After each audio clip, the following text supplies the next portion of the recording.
Yo, it's your favorite treat, Big D, not the little one. We live, we outside, and we in these streets, y'all. And this is kind of rare, you feel me?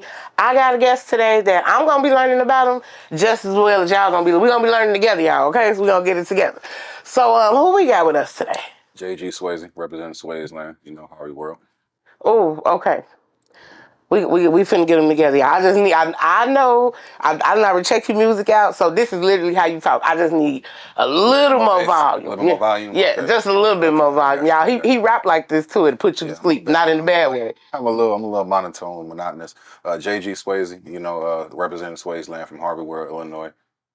Yeah. Okay, Harvey World. Who we? Okay, I had a little time in Harvey. You know what I'm saying, just a little bit. So, what was it like growing up in Harvey? So me, I'm like a transplant. I grew up everywhere. I went to private school out in Harvey. Went to St. Anne's, then I went to St. Stan's. Then I moved to Northwest Indiana when I was about 13 years old.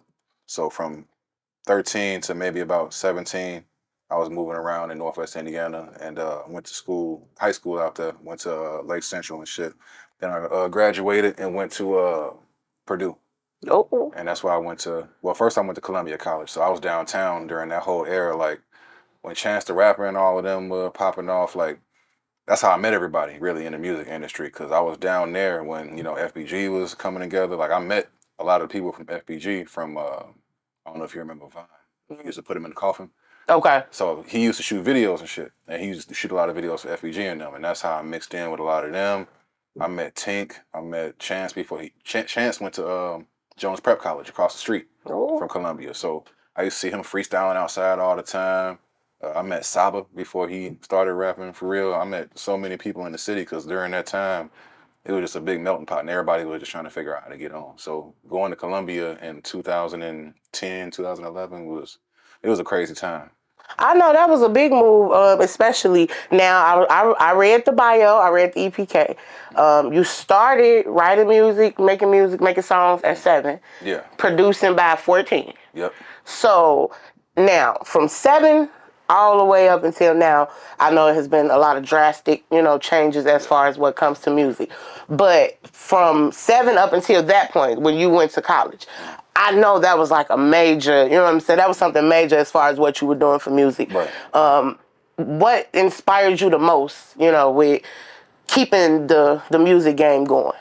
Really, it was my family. So I started making music for seeing my brother and my father rap. Okay. Then I just got into it and couldn't really get it together at first, so I started doing poems. And then my teachers were like really teaching me how to write different forms of poems and stuff like that. And then when I finally got to Columbia, that's when I got into creative writing. That's when I got better at producing, and I took a music class and learned how to, play instruments and actually really get that musical training that you need to learn. 'Cause a lot of people don't know how to, how to keep things in key. They don't know music theory, things of that nature. Like I play by ear. So if you put something play a song, I can play it on piano by ear, which is kind of a talent I guess I found out. But Talking about kind of talent, that's a gift. but learning the music theory behind it and knowing what you're doing, besides just listening and doing something, it makes it a lot easier and a lot smoother. But to answer your question, the transition, it took a long time. Really, it's just coming from like being a sheltered kid and nobody wanting to really help you with anything. So I just had to teach myself how to rap, teach myself how to make beats, teach myself how to engineer and all that. So that's kind of how it came about. I know that this is a good learning point for you parents out there, especially our generation with younger kids. Be what you needed and not what you had. We come from a generation where parents use their own fear to block us from accessing who we truly are. You know what I'm saying? And that don't go for everybody, but a lot of us understand that. So, you know what I'm saying? I can definitely... It's a lot harder when you have to figure this shit out on your own and when you don't have the support. You got to be able to stick it out whether motherfuckers supporting you or not. But it's a lot harder when you don't have that love and support. So be what you needed to your kids, you feel me, and not what you had. But back to you, because it's crazy. I was talking about Chance the Rapper. I believe it was in my last interview. I was saying how I appreciate Chance for his art. How he came out and he didn't pick up the normal rapper image, you know what I'm saying? He didn't speak about the normal rapper things. He talked about positivity. He pushed bringing the community together, you know. So I know as far as that's kind of what I get from you. The rap game is the rap game. Everybody know, you know what I'm saying? This person, that person, this person, that person. And it's a lot harder to make your way in the rap game when you stick to who you are as a person. And I got that a lot from your music. Is not to say that it's the same, but you stuck to your style. You know, I listened to a few tracks, and like I was telling you, Peace was one of my favorites. That was overall one of my favorites, one of the most complete works, you know, that you sent me to check out. That was one of the best, but it was still your style, you know what I'm saying? It wasn't no corner boy, you know what I'm saying? It was real life positivity, and I think I like that the most about the music. I think it's like to add to your point, it's all about just finding your identity. And like I said, I'm born in Harvey, so I got a lot of family that's Moles, I got a lot of family that's GD and everything, and I didn't really want to get mixed into all of that. So I'm a Muslim too. So I really just, once I got to that age where I had to find my identity, I was like, how can I be me, but then still, you know what I'm saying, fit in with my family and fit in with my fans and fit in with the community. And I guess I would identify myself as more so like a spiritual stoner rapper. Like, it's not necessarily, you know, gospel music. Facts. But I'm not out here talking about killing people all the time. And, you know, I talk about smoking weed, I grow weed, all of that, you know what I'm saying? I'm a proponent for it, you know what I'm saying? I'm an advocate for marijuana. So yeah, I'm never going to speak down or against. I'm just taking a break right now. But as far as identity goes, that's why I align myself with. So now I'm glad you brought that in, because I was a tad bit confused. We just gonna switch gears a little bit because he brought it into the conversation. If y'all see on his shirt, show that real quick. Or your Terps. Terps, you know what I'm saying? So I automatically thought like you was out here selling weed, or you was selling edibles, or you know what I'm saying, something like that. So you talking to another grower, you know what I'm saying, kind of got a green thumb. I haven't grown in a while, but I will say that, yeah, I got that shit when it comes to the growing, you feel me? So what was the, what can I say? What was the light bulb moment where you decided to, and I don't want to say change, but you decided to use clothing, you know, design and fashion to promote what you're doing? So it's like really just the money. You know what I mean? It's the money, because like you got to really fund what you're doing. And sometimes, you know, the music is like you get 1/10% to the music. So really, I'm like, okay, how can I sell my merch without being without being oh my bad. Yeah. That's my alarm for my son. He got to go to bed. You heard that alarm? Get your ass in the bed. But basically, I was using it as a catalyst for myself and my brand. As a catalyst for myself, like an identity for myself, without me being in the forefront. Because I did clothing before. Like I got a clothing where I had my face on it, and I was like, I don't want my face on everything. And then I had another brand called Big Smart, but I'm like, everybody isn't necessarily a college kid. So Terps is something that's universal, because some people, everybody smoke weed, every culture, every age. Right. So Terps itself isn't necessarily tied to weed, because I didn't want to necessarily be an 18 and older crowd, but it's short for terpene, and that's the aromatic chemical compound that you find in plants, herbs, anything like that. So like I got right here, I got the acorn on me. So an acorn has terpenes in it. A lemon has terpenes. Okay. It's a million different terpenes, you know what I'm saying? So I was like, okay, let me brand that and go ahead and share it to everybody, and go ahead and, you know what I'm saying, really get that brand popping up like that, because it's very community based. Now, I either wasn't paying attention in school, forgot what I was paying attention to in school, or because the first time I ever came across the word terpene was when I was growing. And we were growing, you know, and then we even took it a step further. We started doing like the I'm gonna call it vape juice. I don't know the term for it, but we would add terps to that for flavor, you know what I'm saying, for different, and that was the first time I recall coming across it. So you just taught me something. I hope y'all paying attention and y'all listening. Yeah. So that's really basically what terps is. It's just like flavors, and then also on top of that, there's health benefits to terps too. Okay. So they use it in medicine sometimes. I mean, there's terpenes in pine salt. There's terpenes in everything. Turpentine, damn. Okay, Okay, all right. So now we got just a little bit of background. Y'all see how smart this man is, right? Y'all see how intelligent he is. So we got the music, we got the fashion, videography, and photography. So I read in your EPK, you shoot some of your works.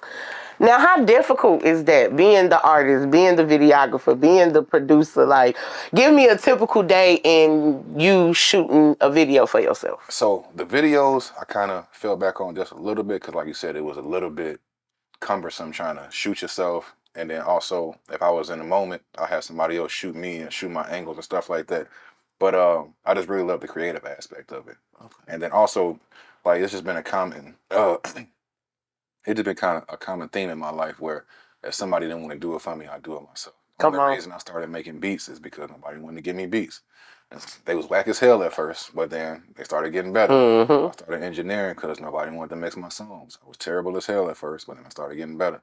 Same thing with the videos, and then I realized like what I wanted to do and how I wanted the vision to be, and I'm like, okay, I'm willing to pay somebody else to do that. So when I moved to Atlanta, I actually met a videographer, and he was my roommate for a minute. So he was shooting my videos for like some of my recent videos that I had. And then after that, I was like, let me just go ahead and do a little bit more photography. Because photography is just like capturing an image, and an image, like, say a picture is worth 1,000 words. For sure. I definitely like doing photography more than I like videography, because shooting videos when I was in Atlanta, these folks want you to do everything. They want you to meet you at the strip club. They want to go to the bar. They want to, go out to the field. They want to go to their hood for $200. And not even just for $200. They want you to go to the club and shoot a video without booking the club down. So now you got to move through all these regular patrons. You know what I'm saying? Like, believe me, I am not a videographer. You know what I'm saying? I do my little 1-2 like with vlogs and stuff like that. I'm not a videographer, but I see it. You know what I'm saying? I know how it go, and man, that shit don't be nothing nice. I like the editing part of it. It get a little tumultuous. Yeah, but a lot of work. I love the editing part of it, especially the end result, seeing, you know what I'm saying? And then when you have a good videographer, a good photographer. Shout out to 90 More Podcast, y'all. That man do a lot, but he started just, you know what I'm saying, shooting the show for me. And he send glass every time, you feel me? So it's a lot easier to just boom, boom, boom, boom, boom, boom, boom. You know what I'm saying? I ain't got to put no filters, none of that shit on there because it already look good. So I definitely understand that part of it. Now, what's your favorite of all the things you do? What is your favorite to do? I would say, I guess it's cliche to say the music side, but really the part I love the most is engineering, because I went to school for engineering too. After I left Columbia, I went to Purdue and graduated with a degree in electrical. So now I work down in the Willis Tower doing electrical engineering. But as far as audio goes, I just love it. I just got an ear for it. Okay. So I just take somebody's song, it don't matter what's going on, I can turn it up. I can make your vocals sound crazy, put the drops in there the right way. It's just something about engineering that I just love. But also, it's a kind of a thorn in my side, because I done been to so many studios where they won't do it the way I want it to sound. So you basically got to do it yourself. Yeah, and it's like I want to pay these folks because I get tired. Like, I done made this beat, I done wrote to the beat, I done spent all this time recording it. Like, I'd rather have somebody else mix it just so I could take a break and just listen to what's going on. But like you said before, I'm a little monotone, so I got a lot of bass in my voice. And every studio I go to, they try to mix my voice like I'm Lil Baby or Lil Uzi. It don't work. Take all the bass out, and it's just real scratchy on the ear, and I'm just like, you can't put a template on my voice, man. You got to actually try. I've been to a studio before where he mixing, and I'm telling him to do something, and then he got up from the computer and said, "You want to try?" I'm like, nigga, what I'm paying you for? It get deep. It get deep. So the engineering, like, that's my favorite part. And then after that, I'll probably say playing instruments. Like, I love playing piano and playing harmonica, and those are like my favorite. Not the harmonica. Yeah, I'm an old soul, man. I'm an old soul. Oh yeah, we gonna get into that. So again, very different. And when I say different, I don't mean in a bad way. Just very stern in who you are and standing on business about who you are. If y'all can see, y'all can't see. This man got a pipe. Now, the last time I seen a man smoke a pipe, it was my father, who has not been here since 2019. Man, what? If him now, a tobacco. Yes. A tobacco pipe was a part of my childhood. It was what my dad did. He didn't smoke cigarettes, and he said he preferred it because, like most people that smoke pipes don't inhale. It's really for the flavor of the tobacco. Now, you don't look that old to me. I know you say you got an old soul, but what is it that you like about the pipe? Why is that your choice or your vice? Really, why I got into it was my grandfather passed away. We went to I think it's 2016. I'm sorry, 2013. We went to his house, and I found a bag of pipes in his room. Some of them was broken. Some of them was still in good condition. I was like, man, I just want to get closer again to my grandfather. So I just grabbed one, cleaned it out, and I just taught myself how to smoke the pipe. And then after that, I was like, this kind of chill. You know what I'm saying? Get you a glass of bourbon. You know what I'm saying? And you do what you do. Like, but also it's like it gives me a nice little break when Ramadan comes and I don't got to smoke weed. Okay, so you can smoke the pipe during Ramadan? Yeah, during nighttime I just smoke my pipe. You know what I'm saying? When the sun go down. But this year I didn't do anything. No drinking, no smoking. I didn't do anything. So after Ramadan ended, I didn't want to go back to smoking weed because I felt like I was being way more productive. So I was like, you know what? Let me just pick the pipe back up and get back into it. So this pipe I bought probably like 4 years ago. I'm just now getting back into it again. While we on the subject of Ramadan, I want to publicly apologize to you. I did not know you were Muslim, y'all, and I was sending this man promo after promo after promo after promo on Instagram during Ramadan. He wasn't watching them or nothing. He did message me like, "Hey, it's Ramadan. I ain't really doing the social media thing." Yeah, I ain't sure think I was ignoring you. You know what I'm saying? But it's not that. I want to apologize because even if it's not my religion or my custom, I try to respect, you know what I'm saying, what people go through. But it's a habit. I never just go on and be like, oh, let me send this to Swayze. You know what I'm saying? I just tap the first 50 people and get it on out there. So I want to publicly apologize because that was something that, you know, you reaching out to me, let me know how serious you were about what you're doing. Now, with what you're doing, and I don't want this to come off the wrong way, but why did you feel like Islam was the way for you? So, man, I wish my cousin was here because he would have gave you the story better than me. But I remember I was probably like 19 years old. Now, like I said, I was going through a lot, you know what I'm saying, between homelessness, going to college, and being in the hood. I was moving around in Harvey a lot. And I just told my cousin, I was like, man, something got to change in my life. Like, I ain't living right. I don't really feel like, you know what I'm saying, I'm doing what's right in my life. And there was a brother, a Palestinian brother that I was in school with. And he always had a smile on his face. And I was like, Muhammad, what the hell wrong with you, man? Why the hell are you always happy? We all fail in this class. We all fail in the class right now. And then he told me one thing, and I stick with it to this day. And he said, the key to being a perfect Muslim is to have a light heart. So after that, I was like, all right, man, I'm going to come down to the mosque and see what y'all talking about, man. Cause I need some of that, whatever y'all got going on. Ever since then, I ain't turned back. Okay, all right. Well, I am not Muslim, but I am very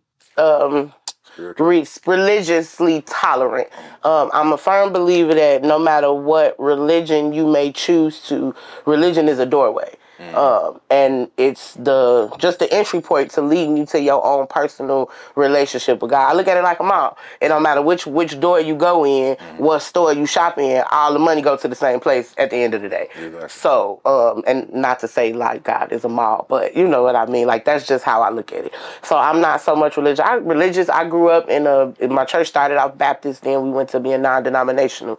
But now I just focus on my spiritual connection with God, who He is to me. If it's one thing that I learned from the Bible, and this is a whole nother conversation, but if it's one thing that I learned from the Bible is God is not the same to everybody. Right. Although we all are created equally, your need from Him is different than my need from Him. Right. So who He is to me, you know what I'm saying? Like the Bible can't say, oh, this is who God gonna be for you, because the Bible don't know me. The Bible didn't know who I was gonna be. God did. You know what I mean? I still read all of it. I still read the Bible. You know, I read the Quran. I read a little bit of what's the one that the Jews read. I read that one too. I read what's that called? The Torah? The Torah, yeah. I read a lot of religious texts, you know what I mean? Because the way I look at it is you got to be educated. If you ignorant to something, you don't know what's for you. So. And how can you know if what you're teaching is truly the truth if you don't know, you know what I'm saying, what they saying? If you don't know, if you don't go to figure it out for yourself, you don't know for sure if what you're learning is the truth. That's why it's not cut out from us. We're not supposed to worship idols. You know, God is God. We're supposed to be in one with Him. But the knowledge is there for us to know and understand who He is compared to who other people are. So Exactly. you And I know, tell people all the time, like, I ain't out here trying to convert nobody or nothing like that. big fact. Islam is just works what works for me. Thank you. And It's how I you keep gotta myself. find what worked for you. That's what people. I promise you, you find what worked for you. God gonna show up like He right at your front door. Exactly. Point blank. Exactly. And whether you call Him God, whether you call Him Allah, whatever you call it, if you truthful about wanting to connect, Yeah. gonna show up at your front door. So Yeah, I ain't one of them brothers that's gonna be, hey brother, you need to do this, do that. Nah, I go to homies I know that invite me to their church and I come and sit down in church with them. You know what I mean? My mother is still a Christian, so but that's how it's supposed to be. If when it all boiled down to it, I feel like religions were created to create chaos. At the end of the day, it's just like I say the couch is black. You say the couch is not white. Neither one of us is wrong. You know what I'm saying? You right because it's not white. Right. But I'm also right because it's black. You know what I'm saying? And that's the basis behind religion. So when you get down, when you sit down and you find a common ground, we really find out that we really want the same thing. Yeah, we ain't gotta be enemies. You know what I'm saying? We don't have to be enemies. And at some point in time, it could come together, you know what I'm saying? And everything work out for everybody. So yeah, but I was just curious about it. It'd be a lot of with the Muslims, and I see a lot of African American men that's been incarcerated more. So they go in Christian, they come out Muslim, and I was just curious at why you thought that was the way for you to go. If that's the way you found peace, Yeah. I'm all for it. I ain't finding in jail. He said I ain't finding in jail. I ain't in jail. No, they ain't happening to me. But yeah, so like I said, I ain't out here trying to convert nobody or nothing like that. What works for you is what works for you. If you know what I'm saying, being a Christian works for you, I respect it. I respect everybody's peace and space. Now, on the music side, with your music being so different, I'm curious to know, like, what's your, and I don't want to just say your playlist. I'm curious to know, like, who you listen to, you know what I'm saying? Where do you draw inspiration from? Who you think got it right now in the music game? You'll be surprised. Like, this whole Kendrick and J. Cole thing is going on. I'm like, man, when that new Future coming out? Lord, not Future's so toxic. Future, that's why I love him. That's why I love him. Because he out here doing what he want to do. And he ain't hurting nobody. Well, he probably hurting the women that he shouldn't. That's a whole different conversation. Future is like the final boss when it come to toxic niggas. Exactly. You know what I'm saying? You defeat all these toxic niggas and you think you just know how to, and then you run into a nigga like Future. My girl, my fiance, when I play that Future, she leave the room. She was like, I don't see how you finna get. Yeah, and it's not that I don't like him. You know what I'm saying? I will listen to Future, but like how I could get in the car and motherfucker put it on the Future song, and everybody in the car know every word to every song that come on, and I just be sitting there looking like. But you know what it is? For me personally, I listen to Future so much because his peak, or not even necessarily his peak, his beginning of his run was at such a point in my life that I needed that music. When I was in college going through what I was going through, man, I love hearing that. I would Gucci at the same damn time. I needed that in college. You know, I was broke as hell. Like, I was trying to figure it out. So it's like I don't want to listen to struggle rap while I'm already struggling. Like I need that motivation. Yeah. I need that motivation. And he definitely. Now, one thing I will say about Future, he has been himself since he started. A lot of these artists, they start one way, you know what I'm saying, and they find their way into a whole different lane. They do whatever make the check come. Future found a way to make the check come to who he was, and that's one thing I do like about him. He toxic as hell when it comes to women, but on the business side, that man definitely got it. Now, Future, who else you would say got it in the music game right now? And I want to talk about the J. Cole and Kendrick Lamar and Drake. Well, it's really Drake and Kendrick Lamar. Yeah. But we gonna talk about that. We gonna talk about that. I would say on the lyrical side, I fuck with Big Crit a lot. Okay. Big Crit. Really listen to him. Put me on. I got into him during college too because he was real soulful and he was from the South as well. Okay. So, excuse me, he made a lot of like poetic music and he make a lot of music that's about real life and he make his own beats too and he engineer his own music. So I could relate to that. So that's why I got a connection to Crit. So it was like Crit was on this side, Future was on this side. So I had good and bad at the same time, good and evil rather. Okay, balance. That's what life is about. Balance. Like you can't appreciate the good without the bad. You're not gonna be prepared for the bad without the good. So now, as far as who I was raised on and who I looked up to as a kid, it started out with Nas. Like the first time I ever heard Nas, I remember it. I was playing Tony Hawk Underground. And I had changed the settings so only the rap songs will play while I'm playing a little skateboarding game. And then I heard The World Is Yours. I was like, man, what the hell is this? Like, this man rapping, this beat is crazy. What's going on? And like, it was during that time where we was making a lot of kid music. Like Soulja Boy was out and there's all that snap music was going on. So then when I heard that for the first time, like East Coast boom bap, that's when I dived into it. So Nas is really what made me write heavier. And then, of course, Lupe. Okay. So Lupe was doing it for me too back then, and just growing up off of them two, that really just made my pen game stronger. Where I was like, I can't just write some bullshit on the paper when these niggas is out here doing it like this. Yeah, they be talking they shit, and I do now. I will say sometimes I get caught up in the fad music. Sometimes I do, because sometimes I just want some music to make me feel good. I just want some music to make me move.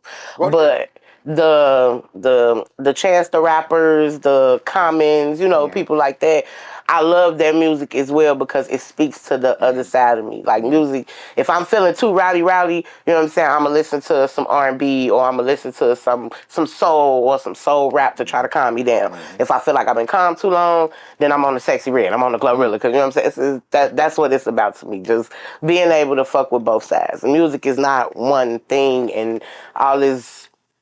That's another conversation for another day. Ratchet music. My old lady, she listening to that ratchet music. I love the ratchet music. I'm telling you, when them press songs go on and them lashes go on, we ain't got nothing to talk about. It's Sexy Red, Glorilla, Gloss Up, JT all day long. That's all I'm saying. I understand. I respect that. That's all I'm saying. Now with the Kendrick and Drake and J. Cole and Future and Metro Boomin and all of this. First things first, I want, before I go anywhere into this, I want to know your take on the beef. If you had to pick a side, which side would you pick? Just off the bars that's been dropped. Man, it's real deep, but I'm not necessarily a big Drake fan. Like he got some dope songs, don't get me wrong, and he is, you know what I'm saying, a legend in his own right. I'm not necessarily a big Kendrick fan because he's a little bit too animated in his music sometimes for me.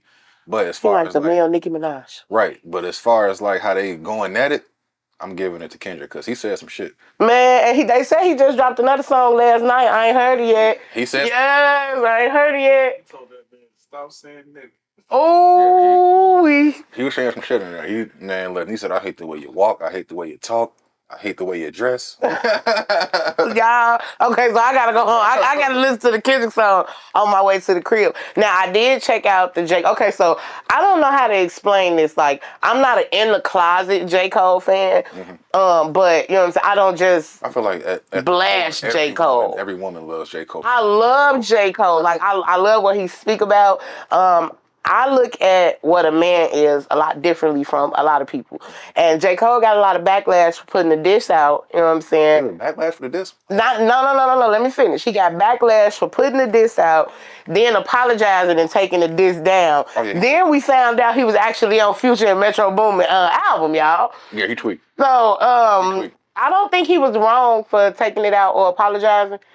I don't think he was wrong for taking it out or apologizing. If in the moment he felt like this is what he needed to do, okay. And I'm a person where it's in me, you know what I'm saying? But I try to move in a different, you know what I'm saying, a different way. So if I get in a situation where it comes out, in the moment, that's how I felt. But if a day or two later I felt like I got outside my character, I'm going to apologize because I didn't have to do what I did to take the situation for what it was.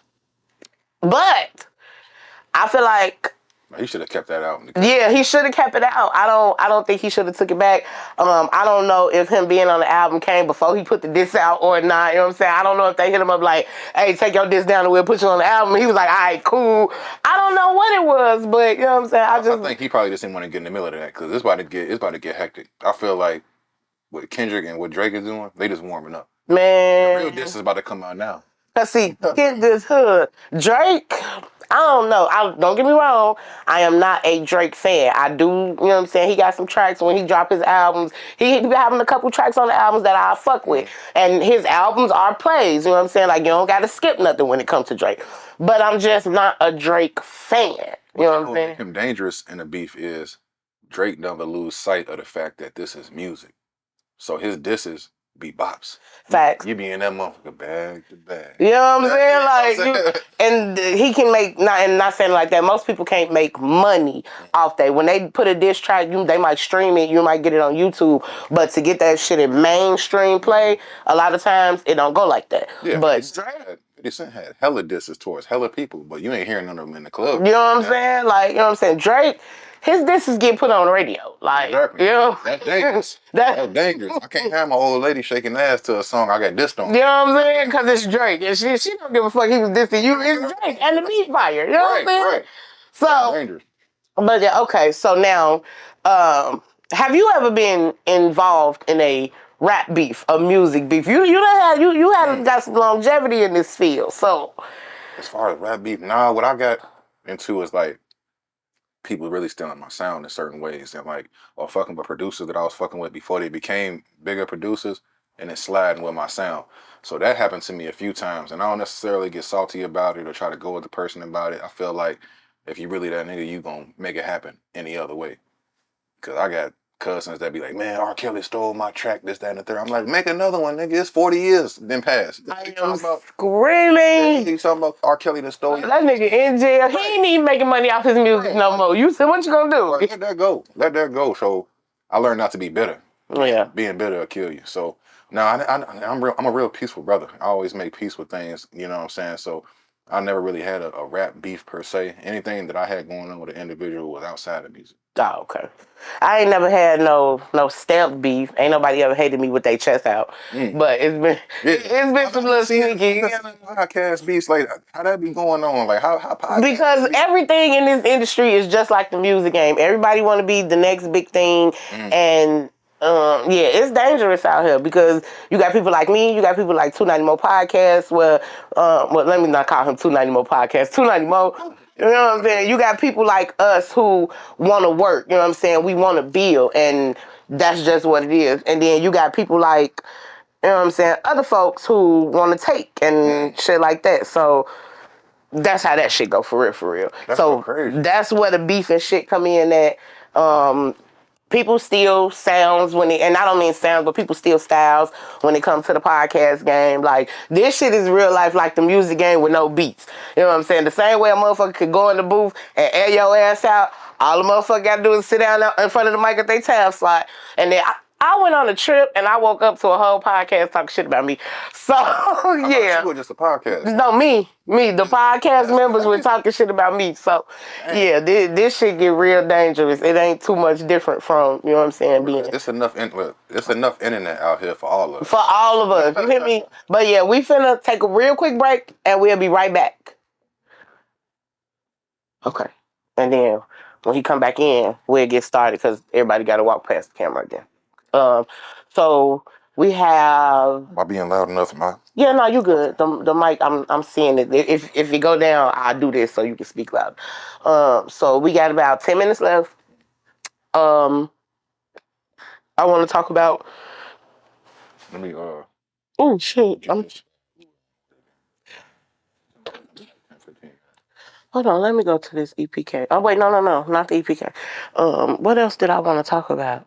Oh, okay. So now, I just want to know, just like favorite thing about. Let me not say the favorite thing about music.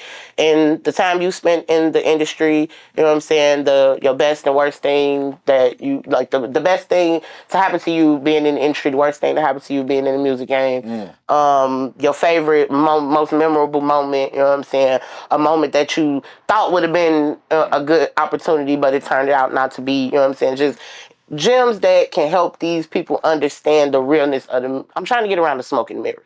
Yeah. So, you know, a lot of people have this one tunnel vision, red, you know what I'm saying, about what the industry is. And people that have been in the industry, people that do what they supposed to be doing. I got the perfect answer for you already. Yeah. So that's going to be our last question.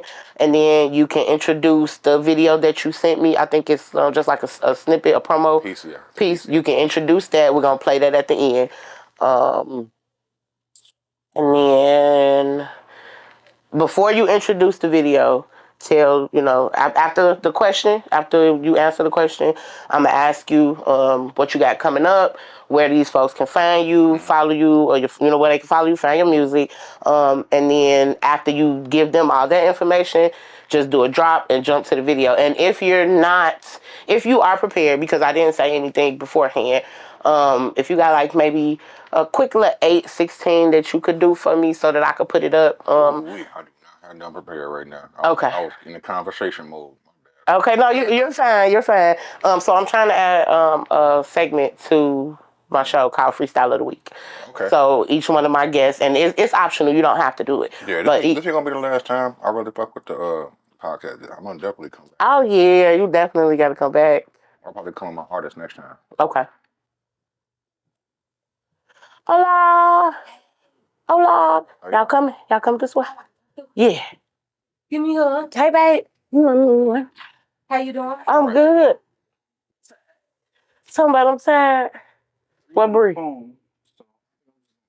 think I seen you on the podcast. You sing, right? Okay. Yeah. You were doing your